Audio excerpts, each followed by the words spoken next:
Hey guys, Mr. Happy here, and today I've got some exciting new news about Final Fantasy XIV: A Realm Reborn, a stark difference from the PvP video that I put out this week. But anyway, for those of you who don't know, Nico Nico Festival 3 is going on this week over in Japan, the 26th and the 27th, and there is a Fate, a full active time event, as they like to call it, in that event for Final Fantasy XIV. There's been a part 1 and there's going to be a part 2 of the live letter, but these details are coming from part 1 of the live letter. Basically, it's a Japan-only event, and we're just getting the information now. Those people in the community that enjoy translating and definitely helping out the community, tons of props to you, especially Reinhardt. There's also a post on Reddit. I don't know if this is somebody just translating it themselves, getting the information from someplace else, or taking it from Reinhardt's translation and just paraphrasing it. But anyway, thanks to you guys. I will include a link to the Reddit thread below in case you want to actively discuss this on Reddit. Thank you. But anyway, we got a lot of great information. I was getting so pumped because I really thought we weren't going to get much because they're saving stuff for the live letter that we're going to have in a few weeks in May in Sagoya, I believe it is. It's the Fate in Sagoya. And I wasn't expecting to get a lot of information. I was expecting it would be mostly fanfare, but we got some crazy information that pretty much just shuts me up about a lot of things. One thing, and this is probably the most exciting thing since it's in the title, is new jobs. Yeah, new jobs.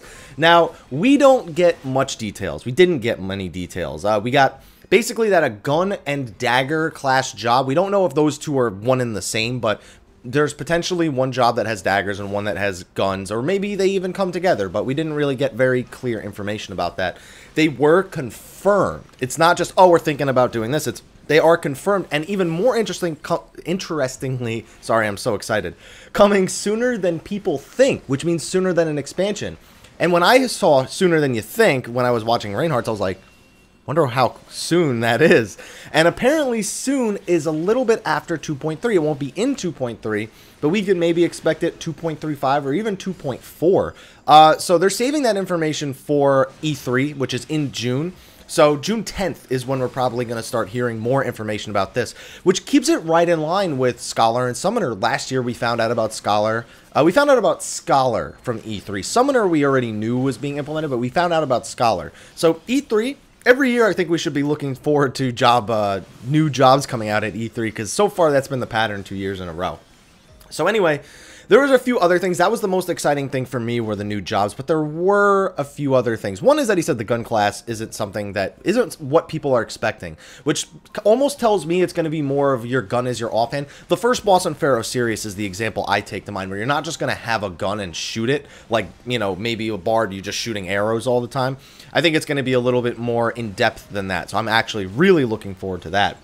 Now, a lot of information also came out about Frontlines. Now, while this live letter only specifically spoke that Frontlines are aiming to be in 2.3, which we've known for a while, they've also hinted that it may be 8v8v8. That hasn't been confirmed yet, but it would basically be a three-way battleground against Grand Company, so I'm very much looking forward to that as well. We also got confirmed information about how Frontlines is going to work in terms of your PvP rank and everything, and you guys know I made a PvP video earlier in the week where I spoke about all the things I hate about PvP right now. Well, Frontlines is looking to remedy some of those things. One, it's looking to lower the barriers of entry. Basically, no matter what rank you are in Frontlines, you will have access to all of your PvP abilities. Instead, you'll be able to spend your action points on the enhanced versions of the abilities or on the stat bonus increases. So that is definitely good. That's definitely going to lower the barrier for entry a little bit.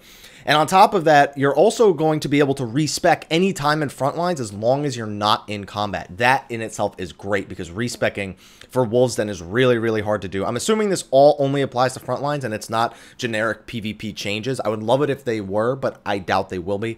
But I guess we'll just have to wait and see. Anyway, it'll be awesome. A few other things. Summoners are going to be getting Leviathan and Ramuh pets, but no mention of when they would arrive. I don't know what to think about that. I don't know what roles they could possibly fill, but more Eggies, I'm down. We'll see. We'll see when they come. If he's already ready to talk about it, then I'm going to guess sooner rather than later, but don't take my word for it. Also, he spoke about Black Mages and Summoners. He wants the Ifrit and Titan pets to be a little bit more useful. So we're going to get pet rebalancing on Summoner, and Black Mage can expect to get a few buffs, because they're kind of noticing that other than Bard, they can do good damage, they're really good at burst DPS, but their overall sustained damage isn't as high as some of the other jobs in the game, and Yoshi P wants to bring that a little bit more in line. Yugiri's face was apparently shown to Nakamura, who gasped, but we still have no image of it yet. It's just more speculation on the race, man. They did a good job on making us speculate over the race of Yugiri, and I think that's definitely a very good thing that Square Enix does. It keeps us in a little bit of suspense. Now, he also wanted to talk about the Gold Saucer, and he said it was big. Even though we've just been hearing it's just going to be a few mini games, apparently it's going to be a little bit bigger than that. And he also said he wants to, and I remember because I remember when I was watching Reinhardt say this live, he said that he feels that Chocobo Buddies don't have enough of a purpose right now. So he says there's going to be a Chocobo something in the Gold Saucer. Of course, everybody wants to believe it's Chocobo Races, but we'll just have to wait and see. He did briefly talk about personal housing, saying that they are working on personal housing, but first they're going to implement personal rooms. So we've been hearing about this for a while, where they said they might just do personal rooms instead of a full house. They want to check the server load and see what's going on with the personal housing, if they're going to need to make any additions or adjustments before they release it. But for the time being, they're going to give us these personal rooms where we can decorate them ourselves, very similar to the Mog House in Final Fantasy XI. I don't know if it's going to be an extension of your free company's house like they originally said. It may just be your own in-room that's actually yours, but I guess we'll just have to wait and see there as well. Now, the new 2.3 dungeon, obviously we had Pharaoh Sirius in 2.1, we had Lost City of Amdapor in 2.2, and he says the next one is going to be outside. So think of it more like Brayflox, where maybe except for the last part, where instead of being in a cave, you're more of in an open area. And I'm thinking more Brayflox normal mode. Brayflox normal mode was a bit more open for me than Brayflox hard mode, even though it's just kind of reorganized. It's not really true, but whatever. Less stuff in the way, I guess. And it'll be in Lenosha, which is even more so. Maybe Brayflox has another area. Maybe instead of Brayflox's long stop, we got Brayflox's bathroom or something like that. I don't know. I feel like if it's going to be outside, though, that would definitely be a good idea. But if it's going to deal with water, it's kind of hard to tell. It may even be some sort of Sahagin area. I'm not expecting it'll be Sestasha or any extension of it, but I guess we'll, again, just wait and see. But this information is really nice. He also did mention the new hard mode dungeon may be Tamtara. That slipped. So I'm going to say for now, just please look forward to it. One of the new hard mode dungeons may very well be Tamtara. Crafters are getting a new action. Now, he went to start saying it, and he said S-A-L-V, salve. And everybody, even on stage, was like, you mean salvage? And he was like, I didn't say that. I said salve, and then I got cut off. So he claims he wasn't going to say salvage, but crafters, you're going to be getting a new action, something new that you can do, which is nice because I feel that with the way that the economy is growing right now, with the way that crafted gear works every other patch, that crafters definitely need more uses out of being level 50, you know? And then Fantasia Potions are going for sale in May. For those of you who are looking forward to it, yes, Fantasia Potions will be going on sale in May. We don't know a price yet, but maybe we'll find that out later today during part 2. There were also a few other little tidbits. Few of them were funny. A few of them were sad for me. Yurion J is not going to be in the Waking Sands after patch 2.3. Not a big deal.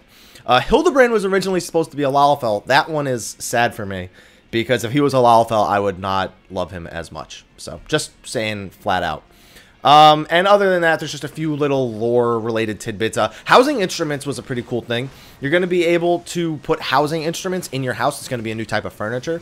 And if you play them all at the same time, it'll play a quote-unquote memorable song. If I had to guess, it'll be the classic. It'll be a classic Final Fantasy theme.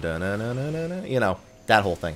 So there was just information from day one, and honestly, new jobs soon. I know soon is still at least 12, maybe 16, maybe 20 weeks out. But it's still sooner than the first expansion.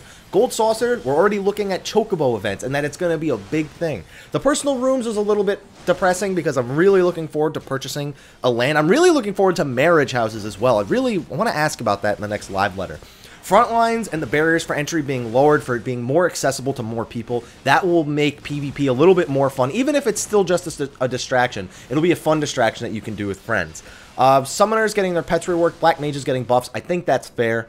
Fantasia Potions for sale in May. Crafters getting new stuff. A new 2.3 dungeon. Some details on that. And the housing instruments. This was all great information. I'm really upset that this wasn't something that was planned to be shown to us, and we just had to get the information from Tokyo. I'm sure maybe we'll get our own version of it in the patch 2.3 exclusive, but I guess we'll just have to wait and see. Please look forward to it. TM. Be sure to like, favorite, subscribe, and share for more Final Fantasy XIV information. Like me on Facebook, follow me on Twitter. You can discuss this information on the Reddit thread in the what's the word? The description below. I wanted to say something else.